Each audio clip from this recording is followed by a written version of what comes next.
Bismillahirrahmanirrahim.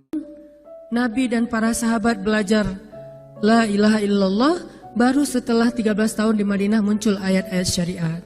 Syariat umroh, syariat haji, syariat puasa, syariat tilawah, syariat hijab.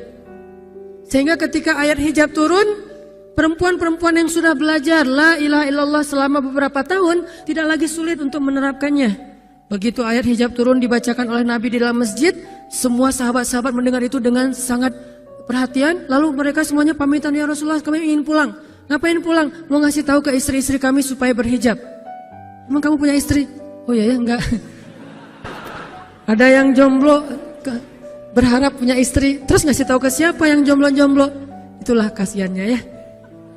Enggak bisa ngasih tahu ke kakaknya, adeknya, apalah siapalah, mantannya mungkin.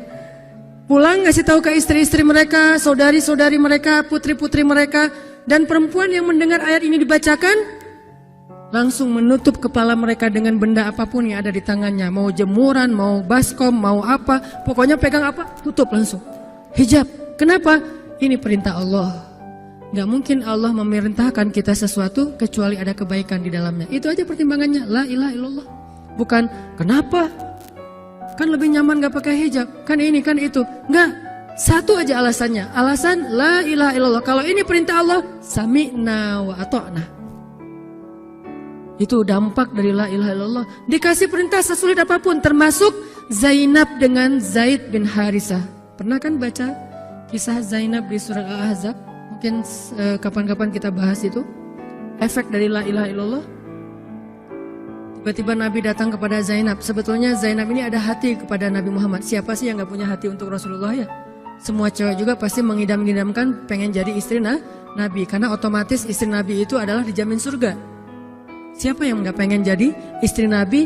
Di surga nanti punya rumah, satu rumah dengan Nabi. Kan keren banget. Kita bisa jadi tetangga Nabi aja di surga udah keren banget. Apalagi serumah dengan Nabi. Semua cewek juga pengen jadi istri Nabi, termasuk Zainab. Dan itu hal yang wajar. Pas Nabi datang ke rumah Zainab, Zainab udah kegeeran.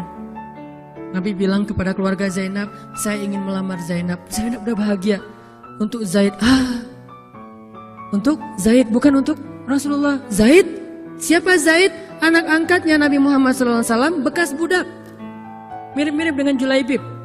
Julaibib itu edisi Madinah, Zaid itu edisi Mekah. Ada dua cowok jomblo yang sama-sama pernah diuji dengan masalah jodoh. Zaid edisi Makkiyah, Julaibib edisi Madaniyah. Dua-duanya jomblo. Dua-duanya orang biasa. Gak punya daya tarik. Followersnya gak ada. 0. Bukan selebgram sama sekali. Kata Rasulullah, aku melamar Zainab untuk putraku Zaid bin Harithah. Anak angkatnya Nabi.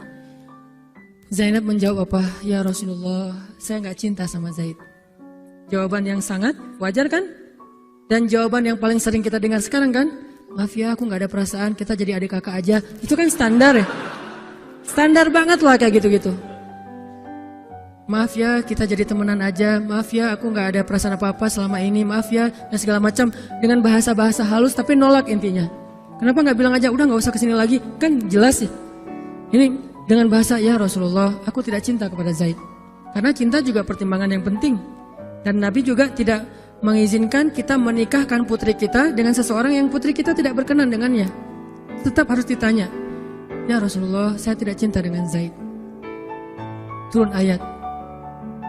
Katakan kepada orang-orang yang beriman, laki-laki dan perempuan, kalau Allah sudah memerintahkan sesuatu, tidak ada kalimat yang keluar dari lisan mereka kecuali sami'na wa ata'na. Nabi bacakan ayat ini kepada Zainab. Zainab mendengar, ya Rasulullah, Allah yang menyuruh ini. Ya kata Rasulullah, sami'na wa ata'na. Kebayang gak tuh?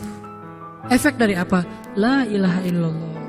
Jadi la ilaha illallah itu bukan cuma kalimat zikir, bukan cuma kalimat doktrin ideologi, bukan cuma masalah teologi secara teoritis, bukan. Ini dampaknya kepada akhlak, dampaknya kepada ibadah, dampaknya kepada banyak pilihan hidup dari la ilaha illallah.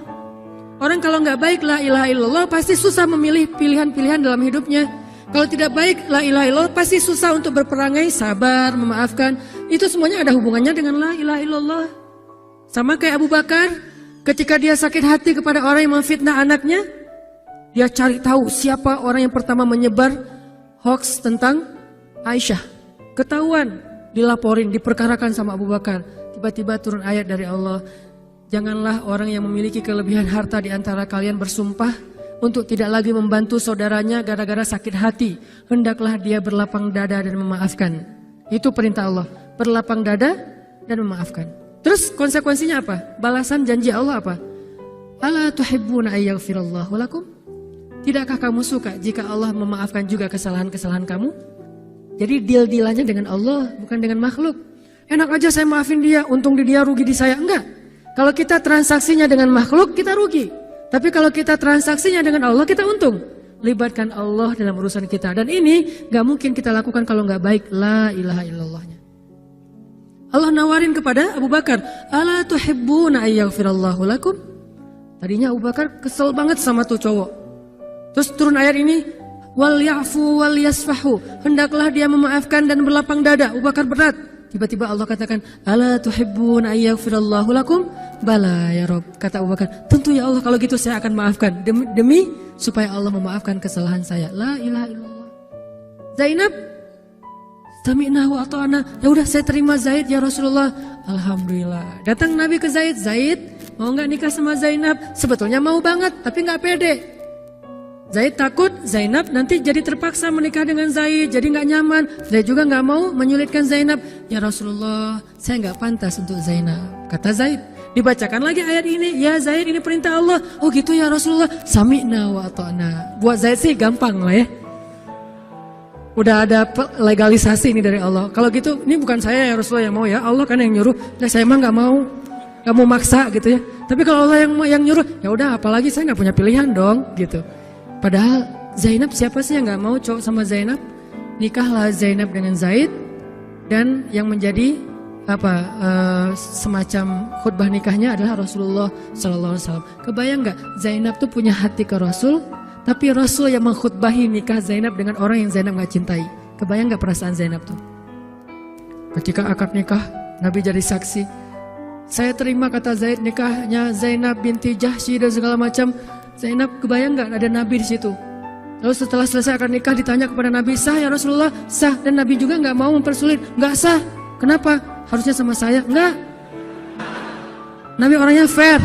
Nabi orangnya bijaksana. Orangnya dewasa. Gak kayak kita.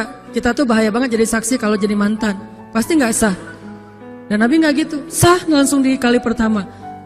Kebayang Nabi memberi nasihat kepada Zainab, nasihat kepada Zaid. Zainab, aduh kenapa bukan Nabi, kenapa Zaid? Tapi apa? La ilaha illallah. Allah gak nyuruh sesuatu kecuali ada kebaikan di dalamnya. Percaya banget. Itu la ilaha illallah. Udah percaya banget. Zainab yakin, ini perintah Allah, ya sudah saya lakukan. Walaupun bukan dengan Nabi, padahal saya pengennya dengan Nabi. Kebayang gak sih pengen sama seseorang yang kita cintai banget, malah orang itu yang menjodohkan kita dengan orang yang kita gak pernah kebayangin. Amit-amit. Jangan dia ya Allah, jangan dia, dia. Kan berat tuh. Yang saya sering cerita, jangan saya. Pokoknya jangan Hanan, Hanan. Kenapa kok begitu? Karena dia bilang jangan saya bilang yang dia ya Allah. Akhirnya kita adu-aduan doa. Ya Ustadz, masa dilawan ya? Doanya lebih panjang, lebih sujudnya apa segala macam. Akhirnya jadi. Gak kebayang tuh buat Zainab. Kalau Zaid sih mungkin kebayang lah ya. Gimana happynya Zaid menikah dengan seorang cewek yang semua orang Mekah pengen nikahin dia. Tapi kalau Zainab, itu hari-hari yang sangat berat. Malam pertama gak kebayang buat Zainab. Zaid. Begitu Zaid datang, Assalamualaikum Zainab. Gimana tuh? Ini kalau kita lihat dari angle manusia ya. Karena Zainab juga manusia. Tapi semua emosional subjektif manusia redam dengan iman la ilaha illallah. Harapannya cuma satu, pasti ada kebaikan di sini. Pasti ada kebaikan di sini. Walaupun gak kebayang kebaikannya apa, pokoknya ada aja. La ilaha illallah. Nikah Zainab sama Zaid. Cekcok selama 1 tahun, gak pernah akur. Pulang kerja rame, berangkat kerja rame, pagi rame, sore rame. Gak cocok aja tuh Zainab sama Zaid. Berkali-kali datang berdua sama ke Rasulullah, ya Rasulullah nasihati kami. Udah dinasihati pulang rame lagi, di mobil aja berdua rame, macet apa segala. Ya udah nikmati aja, rame gara-gara macet. Terus aja kayak gitu. Pokoknya selama 1 tahun mereka sering percekcokan rumah tangga. Jadi kalau kita ngelihat ada keluarga yang mungkin baru menikah kemudian bercerai, jangan menjudge mereka. Karena menikah itu ibadah, perintah Allah. Itu lebih baik daripada tidak menikah tetapi sudah melakukan banyak perbuatan dosa. Walaupun akhirnya nauzubillah ada hal-hal di luar dugaan, maka la'allahu khair, mudah-mudahan ada kebaikan. Mereka berani menikah muda aja, kita harus acungkan jempol. Mereka berani menikah muda aja, kita harus respect. Kan saya sering bilang no judgment, respect to other kan. Berani mengambil keputusan menikah muda, baru berhijrah udah langsung menikah. Itu bukti dari iman. Kenapa kita menjudge seolah-olah kita lebih baik dari dia? Emangnya kita berani melakukan hal yang mereka lakukan? Gak berani buktinya. Berarti dia lebih baik daripada kita. Walaupun kesudahannya, kalau mereka bercerai setelah menikah baru beberapa lama, ada yang lebih soleh dari mereka juga bercerai baru setahun menikah. Zainab dengan Zaid, dua-duanya dijamin surga. Dua-duanya dijamin surga. Pernikahan mereka cuma bertahan setahun.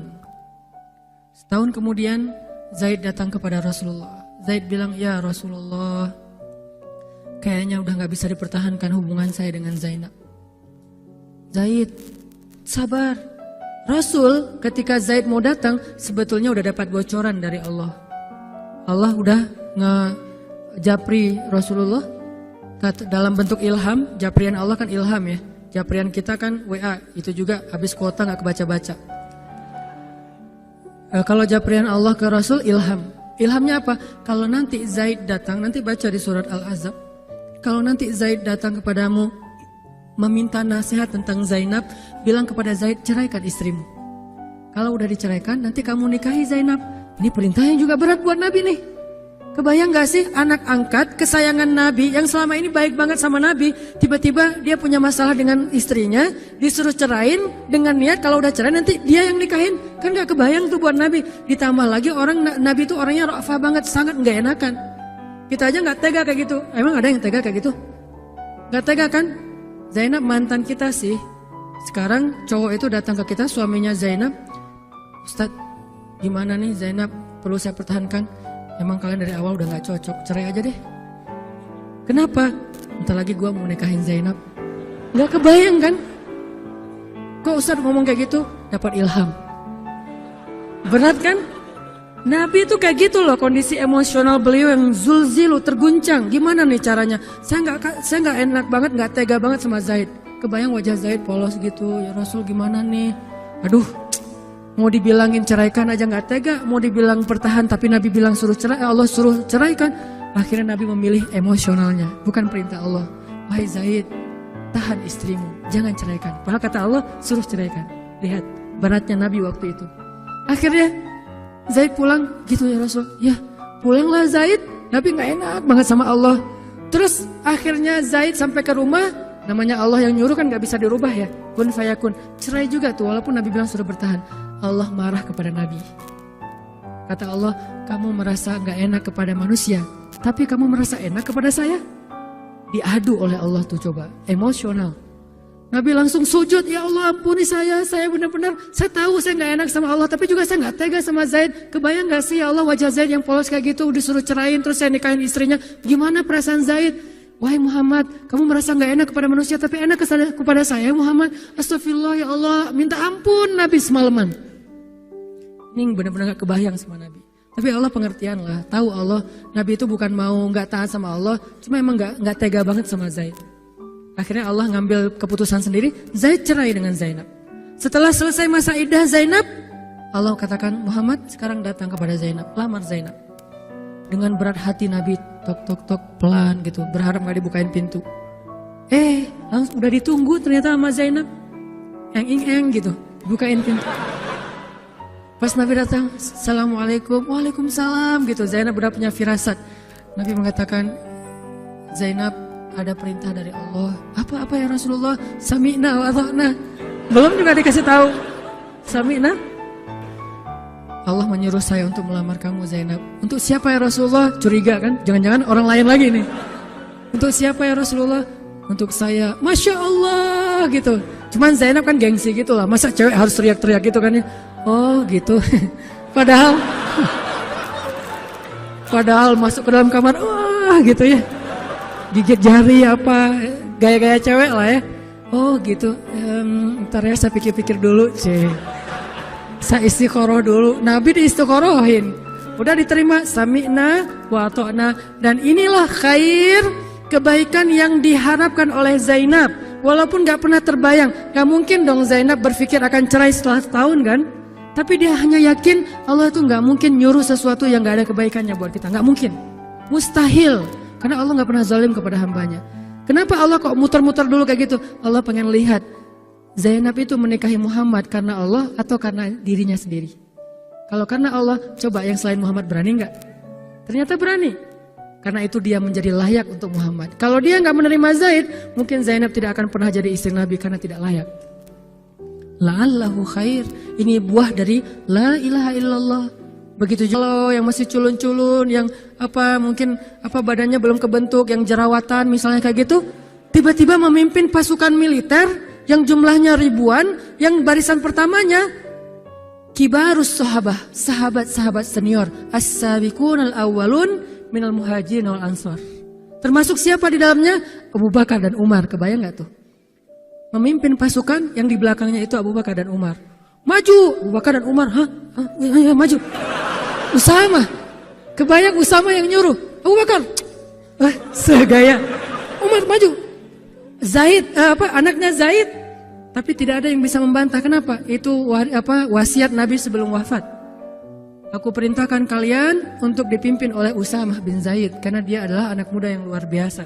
Itu hadiah Allah untuk Zaid. Karena dulu mau menikahi Zainab walaupun hatinya sebetulnya tidak mau. La'allahu khair, la ilaha illallah. Masing-masing dikasih kebaikan dengan cara-cara yang berbeda.